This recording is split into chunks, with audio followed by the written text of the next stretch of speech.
Thank you for Patreon now for donating to the Patreon. Hey guys, Vanny back with another Card Fight Vanguard deck profile. So I hope you guys enjoyed. Don't like, comment, subscribe, and story. This time we're covering DZ Set 1 Magnolia Elder for Stoicehia. Honestly, this deck surprised me. I did not expect Magnolia to get a consistent set of support after the mask, and I really did feel like Magnolia was kind of going to fall off after the mask. Not to say the mask wasn't good. Well, it had its own problems, but if you did get past the problems, it was really good. But we decided to take a step back and instead build around Magnolia Elder, although the mask version now with the 54 card deck rule does have all three Magnolias in it, but like I did with Leonarn. But the Elder version, but typically you don't really go to anything but mask. Anyways, the Elder version pretty much focuses on Elder like it did back pretty much before the mask, but now we have a lot more support cards that A, make my favorite order very consistent in this deck, make the deck able to board spam a lot more consistently, and thanks to the 54 card rule, we can finally run this motherfucker consistently, and the deck not have any consistency problems whatsoever. Thank you, Bushy. So let's go ahead and get this deck profile started and see what we got, because honestly this deck is very fun to play. It has a combination of my favorite cards, and it works out so well. So first up today, we have our energy generators we've been having for the first of our few deck profiles, where pretty much it's a ride deck crest. You put in your ride deck when you start off the game. You may only have one of these in your ride deck crest, or you can only have one ride deck crest in your ride deck. Auto ride deck, when you would ride, put this card into your crest zone. If you want second energy charge 3, you may have up to 10 energies, and then auto at the beginning of your ride phase, energy charge 3, and then act once per turn by energy blasting 7, you draw a card. All around, pretty solid. The deck doesn't use up too much energy. I thought there was one specific card in here that used up energy, and now I can't remember it, but I'm pretty sure there's one thing in here at least that uses up energy, and if there's not, well then free draw every few turns. But also in the sense of, being able to energy charge 3 is pretty solid because it's a consistent jump in energy, so you're not really falling behind too much. And if there's a card in here that does energy blast 3, or energy blast at all, energy blast 3, meaning you pretty much get this just by starting the turn. So our energy generator is pretty solid to have. It either gets you a draw or it can help manage another resource, so it's just a pretty good card to have. Then we have our starter in Sylvan Horn Beast Lalote, grade 0 boost, 5k shield, 6k base, auto remote opponent. If you win second, draw a card. Standard starter, another special is just a free draw if you win second. None of the ride line really requires Lotte, but because the entire deck is based around the idea of Sylvan Horn Beast, and we will come to see that after we get past the one other card after this, yeah, we're going to want to run as many Sylvan Horn Beasts as possible, so one of Lotte in the ride deck. Then we have our Overtrigger, one of the few cards in the deck that isn't a Sylvan Horn Beast. Source Dragon, Deity of Blessings plus Favor, grade 0 boost, 50k shield, 5k power, Overtrigger, move Overtrigger in your deck. We're reveal it as a trigger, move that card, draw a card, choose one of your units, I guess plus 1 move for the turn, and if you evade it during draw check, activate its addition factor, which you get to draw a card, choose one of your units, I guess plus 1 crit for the turn. All your farm units get plus 10,000 power. If you have damage on the same number of cards your opponents and more, you get to choose a card from your damage zone to heal it. So this thing's an everything bagel. This thing's an everything bagel, and I love it because no matter if you drive check this or damage check this, you get the million in a draw. So either something's not hitting this turn or something is hitting this turn. Then on top of that, if you drove check it, you get a second draw. Someone gets a crit, probably the thing you gave the 1 million to, or the Vanguard, or whatever's doing the drive check. Your front row will get plus 10,000 power for the turn, and then you possibly get a heal out of it regardless. So this thing basically gives you so much advantage. It doesn't auto-win you the game like most overtriggers do in a very specific situation, but Blessed Favor basically sets you up in a lot better of a position, and that's why I love Blessed Favor so much. It's not super broken. It is possible to beat Blessed Favor, but it makes it a hell of a lot harder, especially if all abilities go off. So all around is a very fun over to play. You can use Vaughn from a multi-attack, which is fair, or you could use Dysphoria to recycle stuff, but I prefer Blessed Favor just because it's so fun pulling off Blessed Favor's effect, and it's also just a really cool card to look at, so that's my reasoning. Then we have our triggers. So again, we run all Sylvan Horn Beast. I like to stick within the archetype, and I do the same thing with Bruce, and I think those are the only two archetypes that I have that actually do that. I mean, technically I could do it with Bav, Sagra, and Nirvana, but they don't really follow an archetype in terms of triggers. Their triggers follow an archetype, but those are their canonical triggers, and I just don't follow that. So we run the Sylvan Horn Beast triggers. If you don't want to run them, fair enough. Go run whatever triggers you want. This is just how I do it. And for the record, this has yet to come to backfire on me. I just want to let that be clear. This does not backfire the amount that you would think it would backfire. So you can afford to do this, and it doesn't really have that much of an effect. Anyways, so we have our first front. So Sylvan Horn Beast of Allen, grade 0 boost, 15k shield, 5k power at 3 copies. Yeah, Valen shows up at pretty much the best timing possible, but one out of half the time he will show up when I actually need him to show up, aka I would not pull him ever unless I specifically need a front, and he will choose if he wants to show up or not, but when he does, he auto wins me the game. So it's just nice to have Valen basically be, if I get into the situation where I do need a front trigger to win, there's a good 50-50 chance I'll actually show up and I'll win the game off it. So 3 of Valen, just nice card to have. Also, I just love the fact that he has a V in his name. I don't know why the V is like my favorite letter, it just is. Then we have 4 copies of Sylvan Hornbeast Jackalope, AK. The first thing I would replace if I was going to replace triggers, so grade 0 boost 15k shield, 5k power. Crits are nice, especially in a deck that have triple drive. The reason why I hate Jackalope is because Jackalope hates me. I will damage check him, I will soul charge him, I'll call him off the top of a skill when I used to have the old ride line. Jackalope does not want to work with me consistently. I don't know why. I gave up trying to figure out a long time ago. So if I were to change triggers, Jackalope would be the first to go, not even Valen, because Jackalope actually doesn't show up half the time when I need him to. Then we have 4 copies of Sylvan Hornbeast Palatter, grade 0 boost, 5k shield, 5k base. The trigger I will probably never change regardless of what people tell me, simply because Palatter, okay, well first off, having a draw in a deck of rushers is really good, but even if I wanted to change it for the effect draw, I don't think I would, simply because Palatter shows up every single time I need discard fodder, like whether it's for PG or Riot deck, or like I just have a bad call target from like a skill that has to call something. Palatter's just there, and it is just a good choice, like no matter what, like it's the best option I have access to, which in some cases, of course, like when it's the call target, when it's not that great because it's a trigger, but like when it's discard fodder, it's amazing. So 4 of Palatter shows up when I need him to, either in drive checks, damage checks, or just normal draws, and then is always there when I need discard fodder. So 4 of, just a very reliable grade 0 that I could always depend on. Then we have 4 copies of Sylvan Hornbeast Lateral, grade 0 boost, 15k shield, 5k power. Standard heal, not about it. It's just a free heal, if you have more damage or equal damage to your opponent. You can choose to run this heal if you want to. Zlatarog, I probably would not switch, simply because Zlatarog is one of 2 options. It'll either do like the bare minimum job of a heal throughout the game, or Zlatarog will be the MVP and pretty much be pulled miracle heals, any drive checks where I'm actually going to need a heal because I'm going to die the next turn if I don't. Zlatarog will just straight up choose when he wants to be useful, but when he chooses to be useful, MVP of the game. 4 of Zlatarog, nice to have.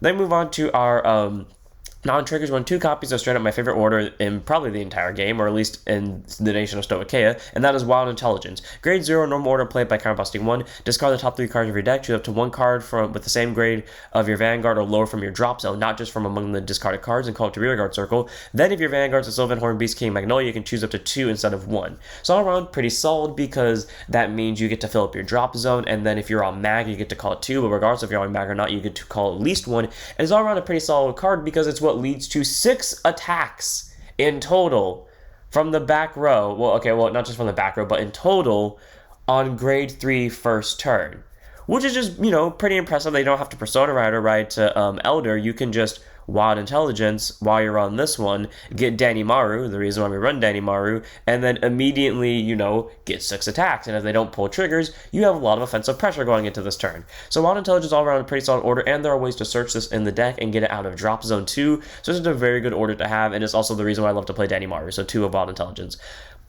And we have 2 copies of Sylvan Hornbeast Serral, grade 1 boost, 5k shield, 8k base. Auto when placed on rearguard circle from deck or hand. If you have a Vanguard with Sylvan Hornbeast in the card name, by soul blasting one of the top 5 cards of your deck to 1 Magnolia and its card name from among them, reveal it, put it to your hand, and shuffle your deck, and then continue to rearguard circle. If you have a grade 3 greater Vanguard Magnolia in its card name, your Persona Rides increase the power of your back row units as well. All around pretty solid, because the deck outside of the Danimaru turn does not, where Danimaru is, this one. Well, actually, there are 3 cards in total that take up at least 1 soul, but Danimaru will typically take up the majority of it. But the 1 turn that you use Danimaru. But if you have any free soul, being able to search for an Elder or being able to search for a Persona Ride is a pretty solid option in Serral. But if you don't, in the cases where you have Serral on board and Persona Riding Magnolia would be better than hard riding Elder, you can Persona Ride, get more numbers to your board, and then you still get 6 back row attacks, or not 6 back row attacks, 6 attacks in general. So around Serral is pretty solid. It can help switch between Elder and Magnolia consistently, and not to mention the fact that it can possibly search the top 5 if you need to search the top 5 for Magnolia. So typically you don't need to, and you want to save that soul for Danimaru, like I said, but if you do need to,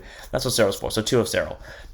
Then we have 4 copies of our PG Planar Prevent Dragon, Grade 1 Boost, 0 Stoicehia Basic to Sentinel. If you have to only 4 Sentinels in the deck, I'll put on guard circle, choose one of you, so I cannot pay 10 battle, and if your hand is 2 or more cards, then choose a card from this card to stand in PG. Another specified basically means if this another one of card is in your hand when you place it on guard circle, you don't have to discard one, which is great, because that means you can be as aggressive as you want in the early game. Serral spam, just grade 2 spam the air living hell out of your opponent with any of these cards, and then when you get to grade 3, whatever died or whatever you don't have, Wild Intelligence from Drop Zone. So basically, whenever your opponent counterattacks you after you've rushed them down from the get-go, you just plan to prevent if you have little to no hand cards, and then boom, because you have little to no hand cards, you don't have to discard. All around, Plan to Prevent is a very solid PG to have. You can run Custodial Dragon, or you can run the new Honeycomb, I think her name is Xyrus PG, because they all have the same skill, but I prefer Plan to Prevent Dragon because it came out closer to the time of Magnolia's release, so 4 of. Then we have our last grade one of them in the right deck, none in the main deck, sadly, because the one thing I did like about the old chairs is he did actually have a really cool, or like a very simplistic, but a really nice rear guard skill, but I will take this one over it because its art is cute, though I did like the other art more, but its skill is a lot better. Blossoming Flowers, Sylvanhorn Beast, Cheris. Grade 1 boost, 5k, show deck base, auto and wrote upon by a grade 2 card with Sylvanhorn Beast in its card name. Look at the top 3 cards of your deck, choose up to 1 grade 2 list normal unit from among them, call it to rear guard circle, and you may discard the rest. If you do not discard any cards, put the cards not chosen to the bottom of your deck in any order. All around pretty solid because you can either choose to set up your drop zone for, Wild Intelligence spam, or you basically get to send the rest of the bottom, which nullifies the one thing of Cheris, the old Cheris bad thing, where it either goes to soul, which could definitely help in the soul matchups, but typically that would mean you were soul charging either Persona Rider Elder, or if you ran the Masquez, or it would just go to rear guard, but it would most of the time be a triggers. Now Cheris can selectively call something that can't be a trigger, and then it can send the rest to bottom so you don't lose anything. All around, Cheris is a very solid grade 1. I do love his new ride deck skill, and the best part is it works with any Sylvanhorn Beast, so you can use OG Lattice, and it'll still proc off, which is pretty solid. So, one of Cheris on the ride deck, sadly not in the main deck because we can't use him in the main deck, but hey, he's just a good card to have, and they definitely did well in upgrading his skill. Then we have 4 copies of our first grade 2 and my favorite grade 2 in this deck, Sylvanhorn Beast, Danimaru. Grade 2 inside 5k shield, 10k base, auto when placed on rear guard circle. If your Vanguard is Sylvanhorn Beast King Magnolia, by soul blasting 1, choose one of your rear guards until end of turn. That unit can attack from back row and it will get plus 5,000 power. So basically it's OG Magnolia's skill, but with a soul boss instead of a counter boss, and then auto rear guard once per turn when this unit is chosen by your Vanguard's effect. Again, it only works on OG Magnolia because Elder doesn't target, it just gives it to everyone. This unit will get plus 5,000 power for that turn. All around, pretty solid because, if you are on OG Magnolia, regardless of what grade your opponent's Vanguard is at, you can get more back row attacks as long as you have more CB and more soul to proc with this, and it becomes a 20k the second Magnolia targets it because Magnolia gives it 5k and it gives itself 5k. All around, Danimaru is a really good grade 2. A lot of people that say that that either run Mask or run Elder say that you shouldn't run Danimaru. I have never understood that. Like, okay, let me first say, I understand why people do that, but you don't need to. Like, even before the Rosium Fairy Superior ride was shown, I have consistently shown off every time I've played this deck that you can Superior Call Danny while you are on grade 3 and get 5 to 6 back row attacks while the opponent is at grade 2, and Elder literally only takes up 1 soul that isn't even mandatory. Like, straight up, I never understood. Well, okay, again, I understood why people said you shouldn't run Danimaru with Elder, but again, you're off Elder for 1 turn, and this was before Rosium Fairy, maybe not Rosium Fairy, but the fairy that Superior rides, and even now, you could still afford to use this, because you might not be able to use the fairy. So 4 of Danimaru, just a very good grade 2, it gets more rear guard attacks, it gets more numbers, it's just an amazing card, and I do love him. I've loved him since set 2, and I really love to combo Wild Intelligence, because Wild Intelligence can play 2 of them from drop, and then they give one gives their ability to themselves, the other one gives the ability to a rear guard they set up the previous turn for attacking, and then it all just works out really well. So 4 of Danimaru, just a very solid grade 2. Then we have 4 copies of the thing that makes this card so much more consistent and eats away at the soul a little bit more thanks to Danimaru, and that is Sylvanhorn Beast Ilkowen. So grade 2 inside 5k shield, 10k base, auto when placed on rear guard circle if you have a grade 3 or greater Vanguard Magnolia's card name, so whether it's Elder, OG, or Mask, soul boss 1, ditch 1, start your deck or drop zone for up to 1 card with Magnolia in its different card name from your Vanguard, or up to 1 grade 0 normal order, reveal it, put it to your hand. If you search your deck, you shuffle it. All around pretty solid because it can search the deck for orders, or it can search, oh my god, that's a beautiful sunrise, or it can, search your deck or drop zone for another mag, so, Persona Rise or Elder, which is all, well, actually it can't search for Persona Rise, so it has to search for the different name one, but it can pretty much do setup because, again, it can search the order, which is very helpful, and sadly it does eat away at the soul, but Danimaru, you're pretty much only going to use your first grade 3 turn, so after that, when you just abuse the hell out of Alpin's countercharge soul charge ability, you can use Ilquin to pretty much set yourself up, and if you're not playing against the board new deck, your only soul is going to come from Ilquin, so all around, very solid grade 2. I do love his skill a lot. I think he's pretty good for searching, and definitely not only because he sets up my favorite combo, so 4 of Ilquin. Then we have 4 copies of the thing that I realized is so much better than I actually thought it was, Sylvanhorn Beast Ben Spotty, grade 2 and 5k shield, 10k base, auto when placed on rearguard circle other than during the battle phase. By counterblasting 1 and soul blasting 1, choose one of your vanguards, a Sylvanhorn Beast as card name, works on Lattice, technically works on Cheris if you found a way to call him on Cheris, or just any way possible, as long as you have a Sylvanhorn Beast Vanguard. For every 2 grades of that unit, choose a grade 3 less different. Oh, I didn't realize it had to be grade 3 less. Okay, never mind. So it's not as broken as I thought it was. Choose a grade 3 less card with a different card name from your drop zone, from this unit, from your drop zone. Call it to rearguard circle. I thought this was just pick a card with a different, for every 2 grades of that unit, it didn't specify the grade as long as it was a different name than this, because I remember in practice I called Elder from that, so that is a misplay, but either way, still pretty solid though, because if you set up your drop zone right, or like you just have to like discard certain stuff during the ride phase, this can definitely help you set up for your grade 2 attack turn, because you ride to Lattice from Cheris, and then and then Cheris pulls this off, you call this, and then you counterblast 1, soul blast 1, then you call whatever's in your drop zone to either get more attacks or boosters or stuff like that, so all around, pretty solid. Helps definitely set up the board, and against board new decks, it'll be your saving grace, especially when you're on Elder. And then auto rearguard circle, when this unit attacks into anything, choose one of your vanguards with Sylvanhorn Beast in its card name, and for every 2 grades of that unit, this unit will get 5,000 power for that battle. So the turn you call him, he's immediately active, because the turn you call him, you will be at grade 2, meaning for the rest of the game, no matter what he swings into, vanguard or rearguard, regardless of the grade, he will be at least a 15k swinger. All around, Ben Spotty is a very good grade 2. It gets small numbers, granted not big ones, but Gun and Soul can definitely help with that. And not to mention the fact that it can possibly call 1 to 2 units from drops at a time. It can definitely help set up the board or come back from board nukes. Very solid grade 2, easy 4 of. Then we have 4 copies of Sylvanhorn Beast Alpin, your countercharging saving grace. This deck can run into a counterblast problem if it goes on long enough, but Alpin is typically enough to mitigate that, so take that as you will. Grade 10 5k shield, 10k base. Auto rearguard circle when this unit attacks into a vanguard. If you have a vanguard of Magnolia as card name, whether it's Elder or OG or Mask, this unit gives 5,000 power until the end of that battle for every 2 of your grade 2 or greater units. And then if you got 10,000 power from this effect or more until end of the battle, bind this card, countercharge 1, and soul charge 1.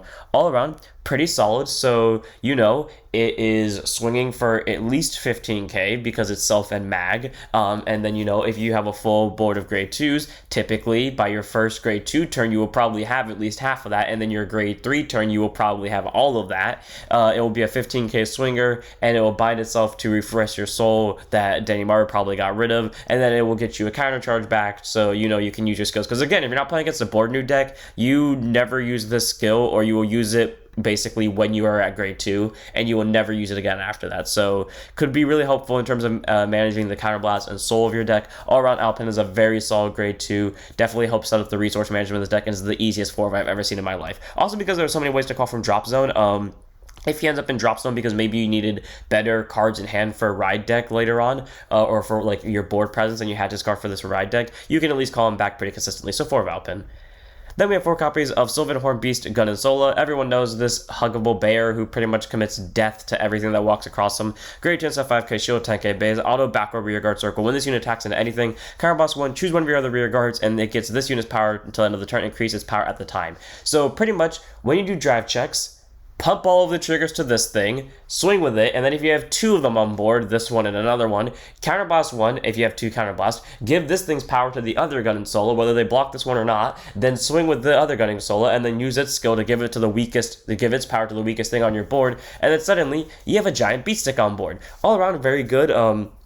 It definitely is one of the main committers to the CB problem. If you are playing against a rearguard nuke deck, unless you kill them quickly, you will run into a CB problem. I'm guaranteeing you that. But it's definitely one of the main committers to the CB problem of the deck that you could run into. But basically, being able to increase your numbers, I think, is worth it, especially if they're at 4 or 5 damage, because the whole point of the deck is to rush them the second you get to grade 2. So if they're at 4 or 5 damage when you do the double gun and soul, it's probably worth using the CB on it, because they're either going to die to it or they're going to almost die to it. Meaning, if you live to your next turn, you can can probably win without needing to use CB. So 4 of Gun and Sola, very solid grade 2, adds a hell of a lot of pressure to board. It's not on once per turn, and by the way, it can attack anything for that skill. So say, for example, the first one or the second one can't attack the Vanguard for whatever reason, then you can just swing at the rear guard and still proc off the skill, which is pretty solid. So 4 of. Then we have our last grade 2, one of in the red deck, done in the main deck of Mercy, Sylvan Horn, Beast, Lattice. Grade 2 and 5k shield, 10k base, auto and wrote upon by a grade 3 card with Magnolia's card name. By soul blasting 1, choose a grade 3 or greater card from your drop zone or normal order from your drop zone. Put it to your hand. All around, pretty solid. It can add back Elder or Mag, which typically you would not use them for discard fodder unless you're like me and at some point in your hand you had 3 PGs and 3 Elders and there was either discard an Elder or discard a PG. So, in situations like that it's helpful. Otherwise, you don't really use that skill because you're mostly filling up your drop zone with grade 2s and 0s, aka everything that is not applicable by this skill. And then continues rear guard circle during turn. If you have a grade 3, get a Vanguard Magnolia's card name, it gets 5,000 power. All around, not bad. It's a 15k on either front row or back row. It is at worst case scenario, like say for example you have no more CB or no more soul to use because either Danny Maru or Gun and Sola or this thing took up enough of all of it and you don't have Alpin. You can use Elder to superior call this, or you can use any of your superior call cards to call this, and it'll be a 15k. I did like OG Lattice more in terms of being able to be a 25k swing, but OG Lattice had to swing from back row, so if you weren't on Elder, you had to willingly waste a CB on it, and it also ate up soul more. So yeah, I do like this Lattice a little bit more. Being able to possibly get back a Persona Ride or an Elder if you really need it is great, but not to mention the fact that it's a 15k as long as you're on a Magnolia. So one of in the red deck of Lattice, none in the main deck, just a good grade 2 to have. Then move on to our grade 3s. Run 2 copies in the main deck, 1 copy in the variety deck of Sylvan Horn, Beast, King, Magnolia. Grade 3 to Persona 13k base. Auto Vanguard circle at the end of battle, this unit attack. Counter boss 1 to choose one of your rear guards, and until end of turn, this unit can attack from back row. That unit can attack from back row and get its plus 5,000 power. If Persona roll this turn, choose 3 rear guards instead of 1.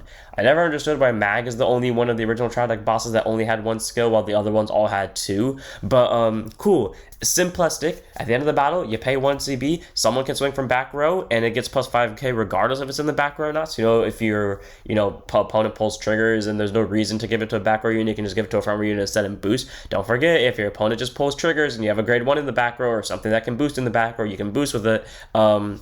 Anyways, free 5k, which is nice. And then the Persona Riding allows you to pick 3. Typically, you do not Persona Ride in this deck. Typically, you just go straight to Elder. But if you do Persona Ride and you do have a Sarah on board, you are going to plus a lot more numbers than you would off of the Persona Ride than you would on Elder. So I am just saying, if you have a choice between the two and Cyril is on your board, pick the Persona Ride, because the Persona Ride will do the exact same thing but give you more numbers if you have a CB. If you have a CB, you have Cyril and you have the option, go Persona Ride, because it will get you more numbers with the exact same result in terms of attacks. So 2 of in the main deck of Magnolia, 1 of in the ride deck. We do want to hit the Persona Rides if possible, but we do not need to worst case scenario. And because Elder does require a Magnolia present somewhere, either on rear guard or in soul, and we might soul blast a lot thanks to Danny Maru over here and our other support cards, we want the extra ones, just in case we have to call in the rear guard. So 2 of in the main deck, 1 of in the ride deck. Then we have last card in the deck, 4 of in the main deck, and that is Sylvan Horn, Beast, Emperor, Magnolia, Elder. Grade 4, triple drive, 13k base, auto when placed on Vanguard circle, choose a card from your soul, and you may call it to rear guard, so you have to pick something, but you don't have to call if you don't want to, which is cool. So, it can help you get an extra rear guard in case your opponent board nuked you, which could be really helpful leading up with Biscotti, because pretty much if you use both of their skills, it's an auto 4 rear guards for a counter boss 1, soul boss 1, and placing the Vanguard down, which is cool. And then the other skill is continuous Vanguard circle. If you have 1 or more cards in your soul, or on rear guard with Magnolia in their card names, it can also be Elder, by the way. All of your rear guards can inter-attack, yeah, that's a thing, can attack and intercept from the back row, and all of them get plus 5,000 power, including your front row. So all around pretty solid, because it pretty much gives Magnolia skill to the whole board. Sadly, it means Danny Maru doesn't proc because it doesn't target specifically, but being able to give free intercepts from all of your grade 2s, and again, most of the time your board will be fully grade 2, so being able to intercept from back row is very helpful. Being able to consistently get 6 attacks for free is pretty helpful, and being able to give all of them basically at least 5k pokes is also pretty helpful. So all around, Elder's pretty good. Sets up, does pretty much what the deck does, or takes the board setup, board aggression that you had done beforehand on normal Magnolia, and then you hard ride Elder, and then you get all the effects off. And the reason why we're not running the fairy is because I wanted to make the Sylvan Horn Beast theme as present as possible, but also you don't need the fairy. Yes, the fairy means you go to Elder quickly, but like I said, once you get to Elder, you can no longer Persona Ride, meaning in some cases you actually get out a lot less numbers comparatively where if you have Serral. So it's also for those situations where the Persona Ride is your plan, and it'll get you much more numbers than Elder would get you. So take that as you will. Either way though, Elder is a very solid grade 4. It has triple drive, it gets you rear guards possibly for free, and it gives more defensive options, and it gives you a consistent power gain during both players' turns. So all around, Elder is a very solid grade 4, and I love to have it at 4 copies. And without further ado, that's it for the deck. I hope you guys enjoyed. All around, this deck is fun to play. It rushes the second it gets to grade 2. It has options between Persona Ride and Eldering if you really need to, and it actually is better to Persona Ride if that option is applicable, which I love because before it was always just Elder's better, unless like the situation specifically calls for the Persona Ride. But now in this deck, it's always Persona Ride, then you Elder, if you can. And, you know, the new Ride line makes the deck feel so much more consistent. It's just so fun to play. And we can play Danny Maru and Wild Intelligence so much more consistently and get more 6 attack turns. So without further ado, I'm going to end this one here. Hope you guys enjoyed. Don't forget to like, comment, subscribe, join us on Twitch, and I'll see you all in the next one. Don't forget to stand up your Vanguards.